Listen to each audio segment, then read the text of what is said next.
আসসালামু আলাইকুম সবাইকে।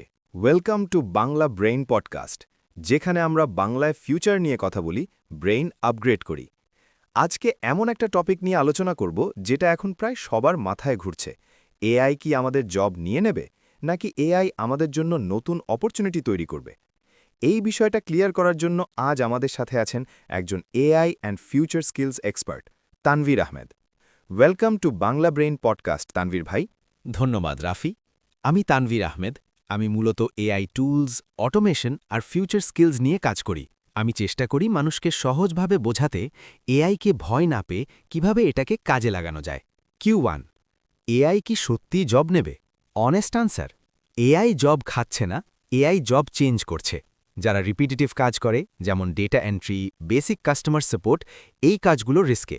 কিন্তু যারা থিঙ্কিং, ক্রিয়েটিভিটি আর ডিসিশন মেকিং করে, তারা সেফ। Q2, কোন মানুষরা সবচেয়ে ডেঞ্জার জোনে? যারা ৫-১০ বছর আগের স্কিল নিয়ে বসে আছে, they are not updating themselves.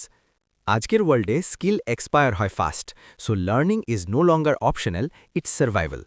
Q3, স্টুডেন্টসদের কি করা উচিত? আমাদের অনেক স্টুডেন্ট ভিউয়ার আছে, তাদের জন্য আপনার অ্যাডভাইস কি? স্টুডেন্টসদের বলবো, degree important, but skill is more important. Learn things like AI tools ব্যবহার, prompt writing, digital skills, problem solving mindset.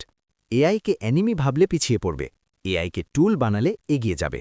চলুন একটু ফান করি, র্যাপিড ফায়ার, শর্ট অ্যান্সার দেবেন। এআই ফ্রেন্ড না এনিমি? ফ্রেন্ড। ডিগ্রি না স্কিল? স্কিল।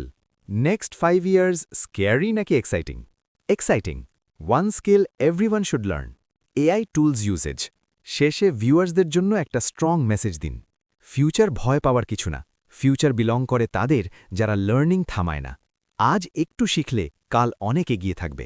আজকের episode যদি তোমার চিন্তা বদলে দেয়, তাহলে লাইক দাও, শেয়ার করো আর সাবস্ক্রাইব করো বাংলা ব্রেইন পডকাস্ট। নেক্সট এপিসোডে আসছি নতুন গেস্ট, নতুন ব্রেইন ওপেনিং টপিক নিয়ে। Until then, think smart, stay curious.